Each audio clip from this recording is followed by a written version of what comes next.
नमस्कार, मैं रवीश कुमार। पहले केजरीवाल को गिरफ्तार किया गया, अब उनकी पार्टी के दफ्तर को सील करने की खबर आई। नेता प्रचार नहीं कर सकता और पार्टी भी चुनाव नहीं लड़ सकती। पार्टी का दफ्तर सील करने का क्या तुक रहा होगा? 2 साल से इस मामले की जांच चल रही है। क्या अब भी पार्टी का दफ्तर सील किए जाने की जरूरत थी, खासकर तब जब चुनाव शुरू हो चुके हैं? चुनाव के समय में सभी दलों को पर्याप्त समय मिलना चाहिए अपनी अपनी बात जनता के बीच रखने के लिए। लेकिन अगर केंद्रीय एजेंसियां विरोधी दलों के दफ्तरों को सील करेंगी, विपक्ष के नेताओं को जेल में डालेंगी, तो फिर चुनाव का क्या मतलब रह जाएगा? यही वजह है कि दिल्ली में राजनीतिक पारा हाई हो चुका है। आम आदमी पार्टी के कार्यकर्ता अपने साहस का प्रदर्शन करने का कोई भी मौका नहीं छोड़ रहे और न पार्टी के विधायक और मंत्री। आज जब दिल्ली पुलिस ने आतिशी सिंह की गाड़ी रोकी तो कार में सवार दुर्गेश पाठक और सौरभ भारद्वाज सड़क पर लेट गए। क्या समस्या है? कैसे रोक सकते हैं आप हमें अपने पार्टी ऑफिस जाने से? लोकसभा का चुनाव चल रहा है, पार्टी ऑफिस में हमारी कैंपेन की मीटिंग्स हैं। ये क्या चल रही है तानाशाही? पार्टी के 4 लोग अपने पार्टी ऑफिस जा रहे हैं, आप कैसे रोक सकते हैं हमें? बताइए। हाँ जी, जवाब दो भैया। लोकसभा के चुनाव की तैयारी चल रही है, कैसे रोक लेंगे आप हमें जाने से? ये क्या तमाशा बना के रखा हुआ है? पार्टी ऑफिस जाने से कैसे रोका जा सकता है? अरे जवाब तो दीजिए, कैसे खड़े हो सकते हैं? करना चाहते हैं, ये नहीं चाहते हैं कि एक एक करके हमें डिटेन करके जेल में डाल दें और हम चुनाव ना लड़ पाए।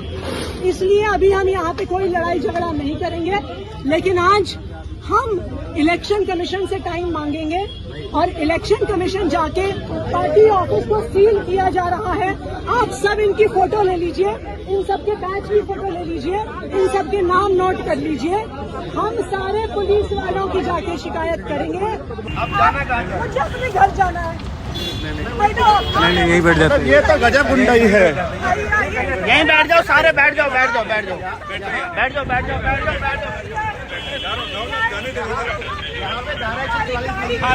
अरे आपने रोका। अरे गोली मारो ना, गोली मारो। हम वहाँ से अपना प्रदर्शन मारो गोली मारो। मेरी गाड़ी देखिए, गोली मारो सर, अपने घर जाना है। खत्म करो ना लोग। अरे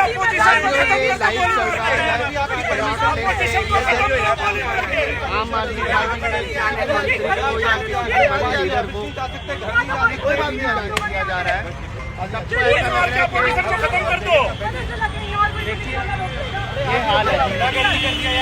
ये हाल है पार्टी ऑफिस जाने से हमें रोका गया। पार्टी ऑफिस से निकलकर सौरभ भारद्वाज जी, दुर्गेश पाठक, आदिल अहमद खान और मैं मेरे घर जा रहे थे। प्रगति मैदान पे AB 17 पे मेरा घर है। हम यहाँ पे 12 खम्बा रोड के फ्लाईओवर से नीचे उतरे और इन पुलिस वालों ने मेरा चेहरा देख के गाड़ी रोकी। अब ये कह रहे हैं हमें अपने घर भी नहीं जाने देंगे। ये क्या तानाशाही चल रही है? आप हमें पार्टी ऑफिस नहीं जाने दोगे? आप तो आपने रोका हमें। क्यों रोका?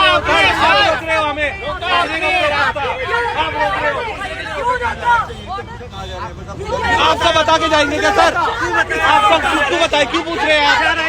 क्यों पूछ रहे हो आप? कहाँ जा रहे हैं? घर जा रहे हैं अपने? किस अधिकार से आतंकवादी है। क्या पूछा? चिल्लाइए मत।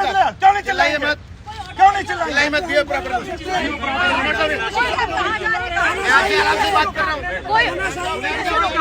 किसी को रोक लेगा इसे?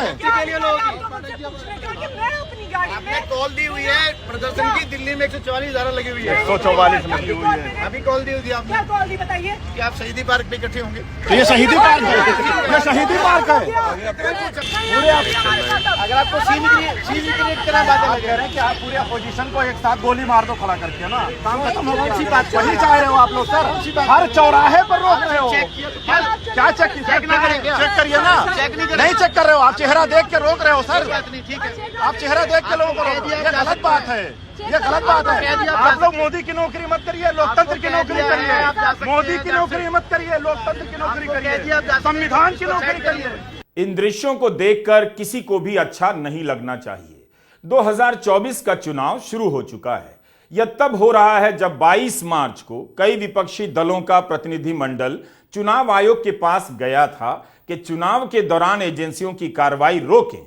इससे चुनाव के लिए जरूरी समतल जमीन यानी लेवल प्लेइंग फील्ड नष्ट हो जाती है।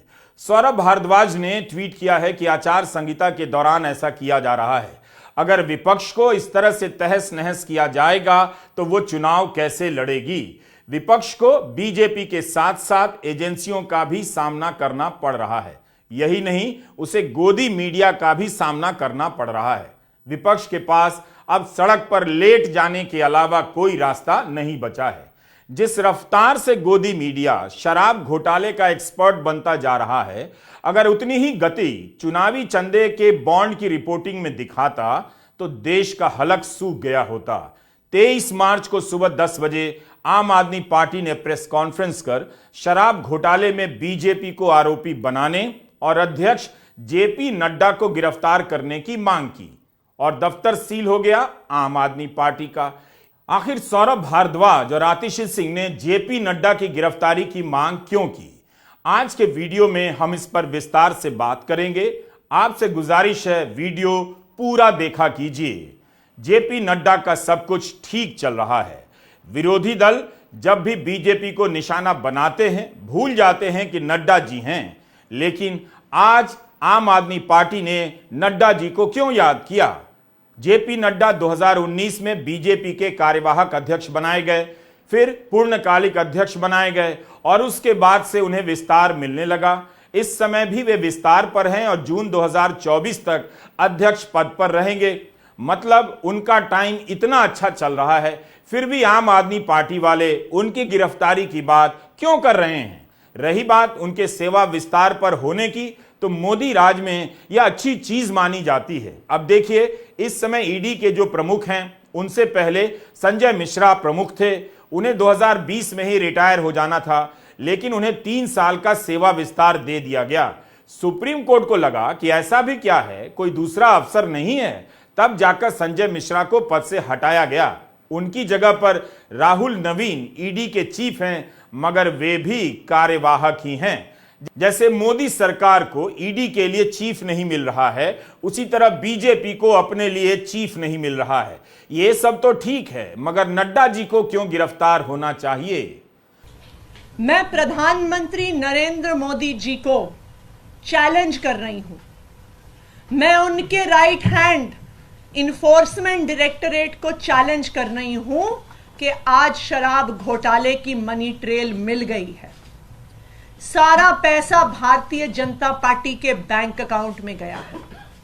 तो enforcement directorate Bharatiya Janata party को आरोपी बनाए और enforcement directorate Bharatiya Janata party के राष्ट्रीय अध्यक्ष जेपी नड्डा को गिरफ्तार करे। औरबिंदो फार्मा भारत के फार्मा सेक्टर की एक बड़ी कंपनी है। इसका अंतर्राष्ट्रीय कारोबार है। इसका निदेशक गिरफ्तार हुआ, कई महीने जेल में रहा, लेकिन तब भी कॉरपोरेट सेक्टर नहीं बोला। अगर मनमोहन सिंह के समय इतनी बड़ी कंपनी का निदेशक या मालिक जेल में होता तो फार्मा सेक्टर के सारे मालिक रोज मीडिया में इंटरव्यू दे रहे होते। अंग्रेजी के 1-2 नियमित संपादक पक्का लिख रहे होते कि भारत के फार्मा सेक्टर की छवि खराब की जा रही है। केजरीवाल की गिरफ्तारी जिस केस में हुई है, उसमें इस कंपनी का निदेशक शरद चंद्र रेड्डी सरकारी गवाह बना है। वह पहले गिरफ्तार हुआ, कई महीने जेल में रहा, फिर सरकारी गवाह बन गया। ऐसे व्यक्ति की कंपनी इस दौरान 55 करोड़ का चंदा बीजेपी को देती है और बीजेपी ले लेती है।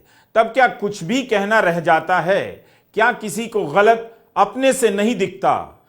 जून 2023 में शरद चंद्र रेड्डी अप्रूवर बन जाते हैं और नवंबर 2023 में जब सरकार को पता है कि ये मनी लॉन्ड्रिंग का आरोपी है, इसने तथाकथित तौर पे 100 करोड़ रुपए की रिश्वत दी, ये जेल में था, उस आदमी से उसकी कंपनियों के थ्रू 3 कंपनी जिनके नाम आतिशी ने बताए, पहली कंपनी औरबिंदो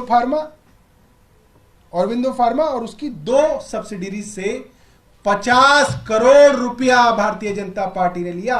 50 करोड़ रुपया छोटा मोटा नहीं है कि कोई 50,000 रुपए डाल गया, प्लीज ले लो। 50 करोड़ रुपए के electoral bond Bharatiya Janata party ने शरद चंद्र रेड्डी की कंपनियों से लिए।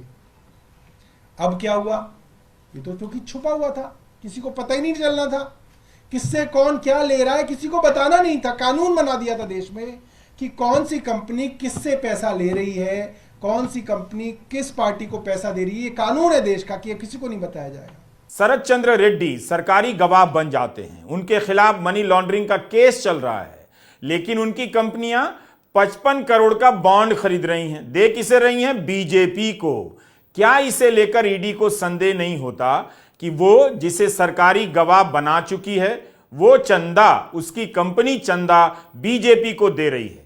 कोई खेल तो नहीं है इसके पीछे?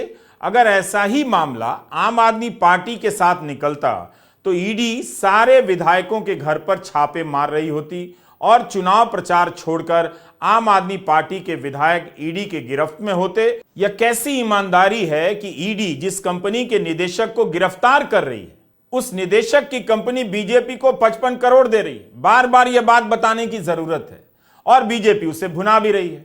इसी औरबिंदो फार्मा के निदेशक शरद चंद्र रेड्डी सरकारी गवाह बन जाने के बाद उन्हीं की गवाही होती है और केजरीवाल को गिरफ्तार किया जाता है। जबकि गिरफ्तारी के वक्त इन्हीं शरद चंद्र रेड्डी ने आरोप लगाया था कि उन्हें डराया धमकाया जा रहा है, उनकी कंपनी के कर्मचारियों को धमकाया जा रहा है कि वे केजरीवाल का नाम ले लें। सवाल है कि क्या इसकी जांच नहीं होनी चाहिए? क्या पता धमका कर ही 55 करोड़ का बॉन्ड खरीदवाया गया हो और बीजेपी ने भुना लिया हो। 9 नवंबर को 2022 ईडी शरद चंद्र रेड्डी को बुलाती है। शरद चंद्र रेड्डी कहते हैं कि मैं अरविंद केजरीवाल से कभी नहीं मिला, कोई पैसे का कोई लेन देन नहीं है, कोई सवाल ही नहीं उठता। अगले दिन 10 नवंबर 2022 को शरद चंद्र रेड्डी को ईडी गिरफ्तार कर लेती है। अब सुनिए, ईडी की गिरफ्त में है शरद चंद्र रेड्डी, गिरफ्तार हो चुके हैं। 10 नवंबर 2022 को गिरफ्तार हुए हैं। 15 नवंबर 2022 को औरबिंदो फार्मा 5 करोड़ रुपए के बॉन्ड खरीद के बीजेपी को देता है। अब ये साफ है, आपके पास वो आदमी है, उसका डायरेक्टर आपके पास अंदर है जेल में, पीएमएलए में, मनी लॉन्ड्रिंग में। उसके पिताजी की कंपनी है, आपने 5 करोड़ रुपए उस कंपनी से भारतीय जनता पार्टी ने बॉन्ड में ले लिए। अब आगे सुनिए, ये भी इनकैश करा लिए गए।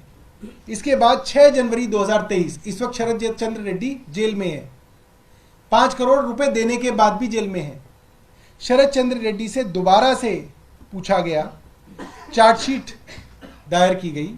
चार्जशीट के अंदर ईडी ने कहा कि शरद चंद्र रेड्डी ने माना नहीं है, मगर ईडी कह रही है कि यह किंगपिन है। जो कल अरविंद केजरीवाल जी को किंगपिन बताया जा रहा था, वो 6 जनवरी 2023 में शरद चंद्र रेड्डी थे, उनको किंगपिन बताया गया और उनके खिलाफ चार्जशीट दायर कर दी गई और बताया गया ये सबसे बड़े बेनिफिशियरी हैं। जैसे कल अरविंद केजरीवाल जी को बताया कि ये किंगपिन भी है और बेनिफिशियरी भी है, ये शरद चंद्र रेड्डी थे 1 साल पहले। सौरभ भारद्वाज ने कहा कि जब दिल्ली सरकार की नई शराब नीति लागू हुई और लागू थी, तब भी औरबिंदो फार्मा ने 3 करोड़ का बॉन्ड खरीदा। भुनाया किसने? बीजेपी ने। जुलाई 2022 में शराब की नीति वापस ले ली जाती है और खबरें आती हैं कि जिन कंपनियों को ठेका मिला था उनकी जांच हो रही है, वे रेडार पर हैं। फिर भी औरबिंदो फार्मा ने बॉन्ड खरीदा और बीजेपी ने ले लिया। जनवरी 2020 में जब इनकी बेल की सुनवाई शरद चंद्र रेड्डी की हो रही थी, अभी वो जेल में ही हैं, तो उन्होंने ईडी पे आरोप लगाया कि ईडी के लोग उनके ऊपर फोर्स का इस्तेमाल करके, बल का इस्तेमाल करके उनसे झूठी स्टेटमेंट लेना चाहते हैं और उनके एम्प्लॉयज को भी डराया धमकाया जा रहा है। ये हमारा नहीं, शरद चंद्र रेड्डी का अपनी बेल के अंदर स्टेटमेंट है कि मुझको दबाव डाला जा रहा है कि जो ईडी कह रही है प्री डिक्टेटेड स्टेटमेंट मैं दूं। ये जनवरी 20, 2023 की बात है। अब 6 महीने बीतते हैं, आदमी जेल के अंदर सड़ रहा है। करोड़पति बाप का बेटा कई बड़ी बड़ी कंपनियों का मालिक जेल में चक्की पीसेंगे। अप्रैल आ गया, अप्रैल के अंदर अब आप देखिए क्या होता है। अप्रैल के अंदर करीब 6 महीने बाद शरद चंद्र रेड्डी स्टेटमेंट दे देते हैं कि हाँ मैंने 100 करोड़ रुपए दिए। 6 महीने बाद, कई बार स्टेटमेंट देने के बाद ये उन्होंने स्टेटमेंट दी। उसके बाद मई में ये मामला हाई कोर्ट जाता है। अब उन्होंने जो ईडी उनके ऊपर दबाव डाल रही थी कहने के लिए, जो कि उन्होंने ही बताया, वो उन्होंने आखिरकार कह दिया। उन्होंने ये बात आखिरकार कह दी अप्रैल 2023 में। अब मई आ गया, मई में उनकी एप्लीकेशन अब हाई कोर्ट के अंदर लगी कि मेरी पीठ में बहुत दर्द चल रहा है। ईडी ने कहा हाँ साहब इनके पीठ में बहुत दर्द है, लिहाजा इनको बेल दे दी जाए। पीठ में दर्द पे हमारे यहाँ ऑफिस से छुट्टी नहीं मिलती, ईडी ने इन्हें बेल दे दी। मिलती है किसी को पीठ में दर्द पे ऑफिस से छुट्टी? आप सब कैमरामैन हैं, सब लोग हैं, पत्रकार यहाँ पे, कौन एडिटर देता होगा?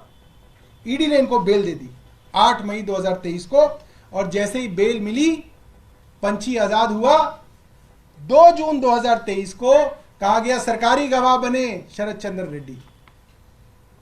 मतलब सरकार की शरण में आ गए। अब जब शरण में आ गए तो जैसे जो भी शरण में आता है फिर वो प्रसाद चढ़ाना पड़ता है। औरबिंदो फार्मा साधारण कंपनी नहीं है। इस कंपनी के हिसाब से भी देखिए, एक अंतर्राष्ट्रीय कंपनी के निदेशक की ऐसी हालत कर दी गई, जेल में डाला गया, सरकारी गवाह बनने पर जमानत मिली और ईडी ने उसका विरोध भी नहीं किया जमानत का। जेल से बाहर आकर उनकी कंपनी 50 करोड़ के बॉन्ड खरीदती है और पैसा बीजेपी के खाते में जाता है। क्या यह इतना मुश्किल है पकड़ पाना? अगर शराब घोटाला हुआ है, इसमें रिश्वत दी गई है, तो पैसा किसके खाते में गया? ईडी जाकर बीजेपी के खातों की जांच क्यों नहीं करती है कि आपके खाते में अरबिंदो का 55 करोड़ कहां से आ गया, किस बात के लिए आया? 2 साल से जांच चल रही है। अगर कंपनी ईडी के रेडार पर है तो वो बॉन्ड खरीदकर बीजेपी को कैसे दे रही है और ईडी को पता कैसे नहीं चल रहा है? ये है मनी ट्रेल। शरद चंद्र रेड्डी की कंपनियों द्वारा दिया गया इलेक्टोरल बॉन्ड्स में भारतीय जनता पार्टी के बैंक अकाउंट में पैसा। आज ये मनी ट्रेल पूरे देश के सामने आ गई है कि शरद चंद्र रेड्डी, औरोबिंदो फार्मा का मालिक, एपीएल हेल्थकेयर का मालिक, यूजिया फार्मा का मालिक, शराब का कारोबारी, उसने 4.5 करोड़ रुपए के इलेक्टोरल बॉन्ड्स दिए एक्साइज पॉलिसी के बनने के दौरान भारतीय जनता पार्टी को।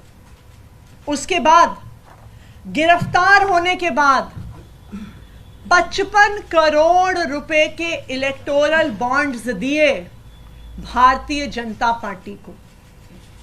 तो जिस मनी ट्रेल की पिछले 2 साल से तलाश हो रही थी, आज वो मनी ट्रेल सामने आ गई है कि आखिरकार शराब के कारोबारियों ने पैसा किसको दिया, पैसा कहां गया और पैसा कब गया।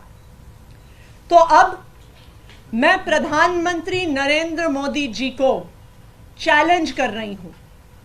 मैं उनके राइट हैंड इन्फोर्समेंट डायरेक्टरेट को चैलेंज कर रही हूं कि आज शराब घोटाले की मनी ट्रेल मिल गई है।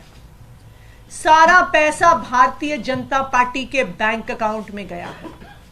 तो enforcement directorate Bharatiya Janata party को आरोपी बनाए और enforcement directorate Bharatiya Janata party के राष्ट्रीय अध्यक्ष जेपी नड्डा को गिरफ्तार करे, क्योंकि अब पहली बार एक्साइज पॉलिसी के मामले में आधिकारिक मनी ट्रेल सामने आ गया है। Same thing that as 1 year back, it is a illegal arrest. We are going to fight it out. Please. It is a political case. It is a fabricated case. It is a false case. We are fighting it out. Please. Nazdik bataiye. They are asking the same thing again and again. There is nothing new. फर्जी case है, गलत case है, illegal arrest है। हम court में लड़ेंगे। 21 मार्च को ही चुनाव आयोग की साइट पर सारी जानकारी पोस्ट की गई। State bank of India unique code number नहीं दे रहा था, लेकिन जब सुप्रीम कोर्ट से डांट पड़ी तो फट से जमा कराया। क्या यह संयोग है कि जिस दिन यह जानकारी आई उसी दिन केजरीवाल को अरेस्ट किया गया? सौरभ भारद्वाज ने कहा कि इसी खबर को छिपाने के लिए, पर्दा डालने के लिए गिरफ्तारी की गई। यह वीडियो एपीएल का है जो यूट्यूब पर मौजूद है। 1986 में पी शरत रेड्डी के पिता हैं पीवी राम प्रसाद रेड्डी। उन्होंने के नित्यानंद रेड्डी और कुछ लोगों के साथ मिलकर औरोबिंदो फार्मा की शुरुआत की। 1992 में कंपनी पब्लिक कंपनी बनती है।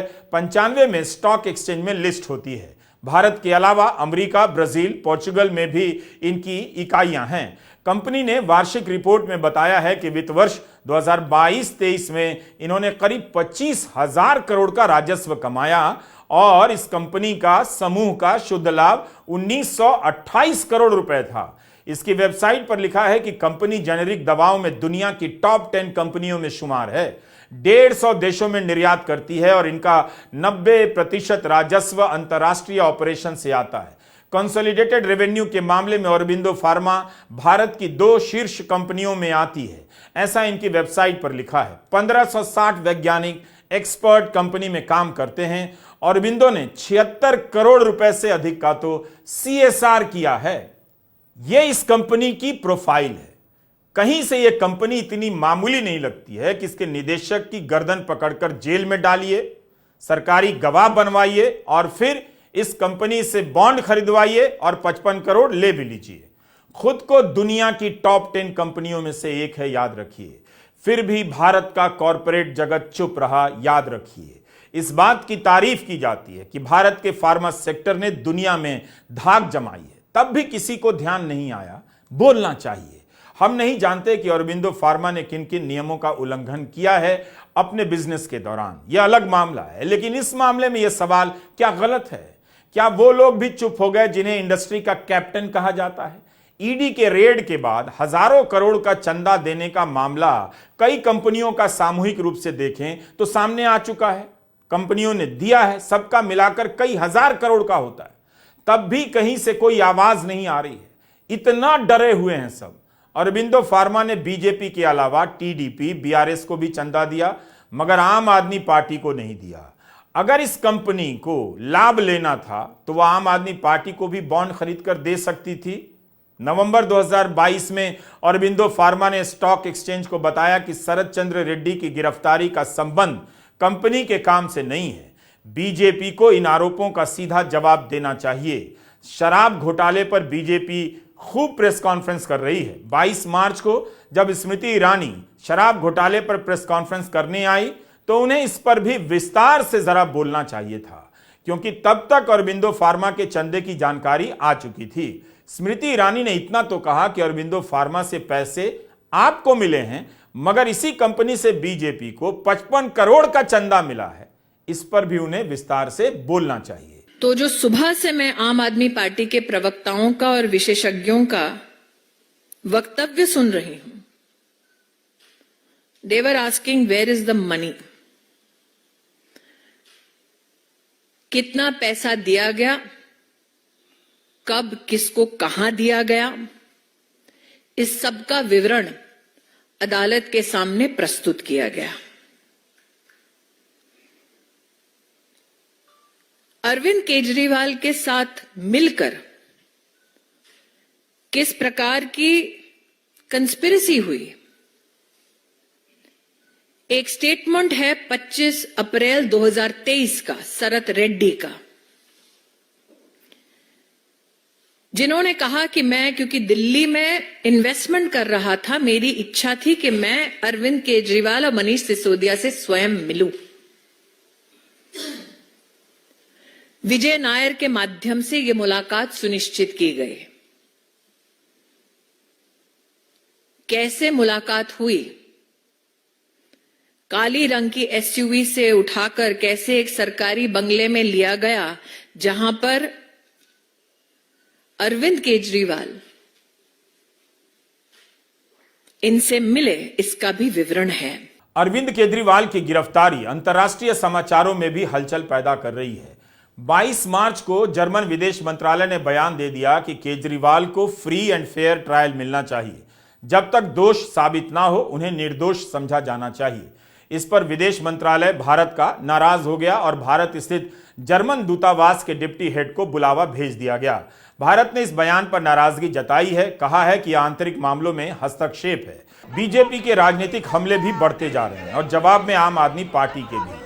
आज दिल्ली के शहीदी पार्क में आम आदमी पार्टी ने विरोध प्रदर्शन किया। बिल्ला की सरकार नहीं चलेगी, नड्डा बिल्ला की सरकार नहीं चलेगी, नड्डा बिल्ला की सरकार नहीं चलेगी, नहीं चलेगी, नहीं चलेगी। मोदी तेरी गुंडागर्दी नहीं चलेगी, नहीं चलेगी। मोदी तेरी ये बदमाशी नहीं चलेगी, नहीं चलेगी। मोदी तेरी ये मक्कारी नहीं चलेगी, नहीं चलेगी। मोदी तेरी गुंडागर्दी नहीं चलेगी, नहीं चलेगी। पुलिस के दम पे गुंडागर्दी नहीं चलेगी, नहीं चलेगी। पुलिस के दम पे ये सरकार नहीं चलेगी, नहीं चलेगी। पुलिस के दम पे ये सरकार नहीं चलेगी, नहीं चलेगी। अरविंद केजरीवाल को तो पकड़ लोगे, लेकिन उनकी सोच को गिरफ्तार कैसे करोगे? पूरे देश में ये रोष फैल गया है कल से कि बीजेपी जो है वो देश में डिक्टेटरशिप लाना चाहती है। ये नहीं चाहते। अगर दिल्ली में सरकार नहीं बनी तो दिल्ली में सरकार की चलने नहीं देनी, एलजी की चलेगी। अगर पंजाब में सरकार नहीं बनी तो गवर्नर तंग करेगा। अगर बंगाल में सरकार नहीं बनी तो गवर्नर रूल करेगा। अगर केरला में सरकार नहीं बनी तो गवर्नर रूल करेगा। अगर झारखंड में सरकार नहीं बनी, हेमंत सोरेन को गिरफ्तार करेंगे। अगर तमिलनाडु में सरकार नहीं बनी तो गवर्नर चीफ मिनिस्टर का भाषण ही नहीं पड़ेगा, जो पढ़ना जरूरी होता है। ये बाबा साहब डॉक्टर भीमराव अंबेडकर का संविधान खतरे में है। आओ मेरे दोस्तों, 140 करोड़ लोगों को कहता हूँ, आओ इकट्ठे हो जाएं, वरना ये देश बर्बादी की तरफ लेके जा रहे हैं। ये सिर्फ और सिर्फ अपनी फोटो, अपने काम, बस और कोई काम नहीं। ED, CBI, supreme court, election commission, NITI Aayog किसी की बात नहीं मानते। ये क्या समझ रखा है इन्होंने देश को? ये देश किसी के बाप की जागीर नहीं है। आम आदमी पार्टी के कार्यकर्ता सड़क पर नजर आने लगे हैं। अरविंद केजरीवाल को 6 दिनों की रिमांड पर भेजा गया है। 28 मार्च तक केजरीवाल रिमांड पर रहेंगे। क्या चुनाव प्रचार तक उन्हें जेल में रखने का इंतजाम कर दिया गया है या जमानत मिलेगी? 26 मार्च को आम आदमी पार्टी ने दिल्ली में प्रदर्शन रखा है। प्रधानमंत्री का निवास घेरने की बात हो रही है। 31 मार्च को विपक्ष की रैली की बात चल रही है। इस बीच अरविंद केजरीवाल की पत्नी सुनीता केजरीवाल ने वीडियो संदेश जारी किया है और आप कार्यकर्ताओं से अपील की है कि वे बीजेपी के कार्यकर्ताओं से नफरत ना करें। आपके बेटे और आपके भाई अरविंद केजरीवाल जी ने जेल से आपके लिए संदेश भेजा है। मेरे प्यारे देशवासियों, मुझे कल गिरफ्तार कर लिया गया। मैं अंदर रहूं या बाहर, हर पल देश की सेवा करता रहूंगा। मेरी ज़िंदगी का एक एक पल देश के लिए समर्पित है। मेरे शरीर का एक एक कतरा देश के लिए है। इस पृथ्वी पर मेरा जीवन ही संघर्ष के लिए हुआ है। आज तक बहुत संघर्ष किए, आगे भी मेरी ज़िंदगी में बड़े बड़े संघर्ष लिखे हैं। इसीलिए ये गिरफ्तारी मुझे अचंभित नहीं करती।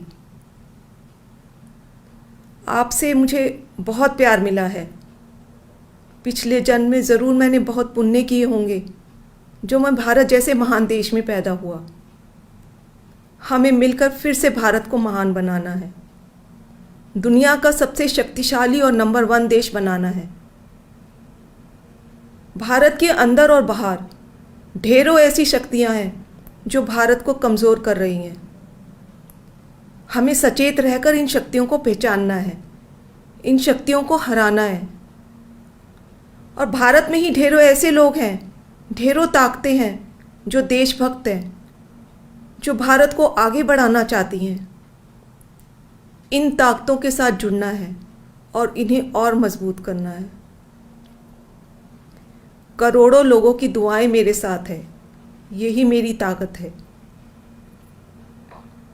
आम आदमी पार्टी के सभी कार्यकर्ताओं से भी मेरी अपील है कि मेरे अंदर जाने से समाज सेवा और लोक सेवा का काम रुकना नहीं चाहिए।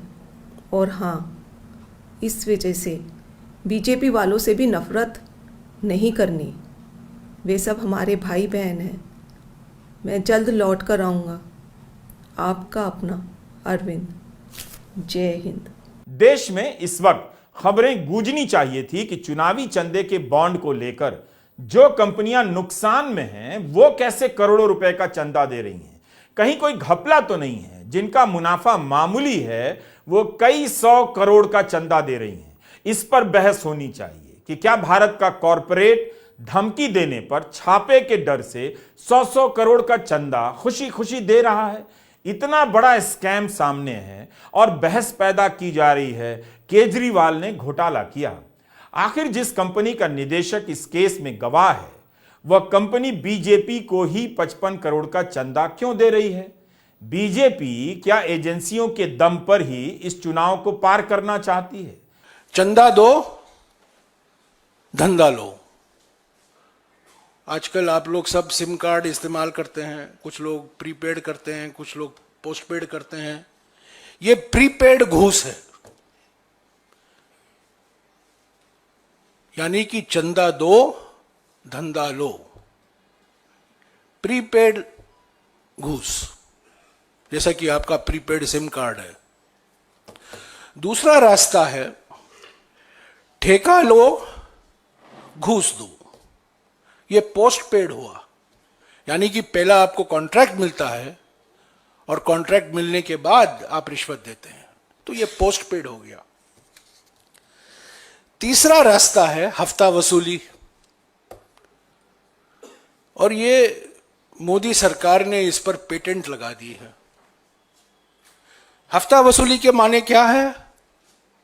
ये पोस्ट पेड नहीं, ये पोस्ट रेड है।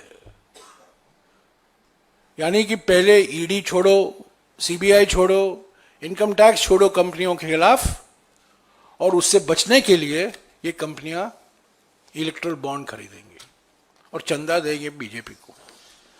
और चौथा रास्ता जो अपनाया गया है फर्जी कंपनियों का, शेल कंपनियों का। बार बार प्रधानमंत्री लंबे लंबे भाषण करते थे 2014 में पार्लियामेंट में और पार्लियामेंट के बाहर कि मैं फर्जी कंपनी को बंद कर दूंगा, फर्जी कंपनियों के खिलाफ हूं। पर फर्जी कंपनियों का भरपूर इस्तेमाल किया गया है इस कॉर्पोरेट डोनेशन, कॉर्पोरेट बॉन्ड घोटाले में। तो ये 4 रास्ते हैं। आज ही गुजरात में बीजेपी में बगावत हो गई। वडोदरा और साबरकांठा से बीजेपी के घोषित उम्मीदवारों ने चुनाव लड़ने से मना कर दिया। कांग्रेस के उम्मीदवार ने चुनाव लड़ने से मना किया होता तो अखबारों में खूब खबरें छपती और चैनलों पर बहस होती कि राहुल गांधी को पार्टी चलाना नहीं आता है। मगर गुजरात भाजपा में विद्रोह की स्थिति है और खबरें गायब हैं। कम से कम इतना तो अपने साथ मत होने दीजिए। मूर्ख बनिए मगर गोदी मीडिया के बनाने पर मूर्ख मत बनिए। बाकी आप सभी को होली की शुभकामनाएं। नमस्कार, मैं रवीश कुमार।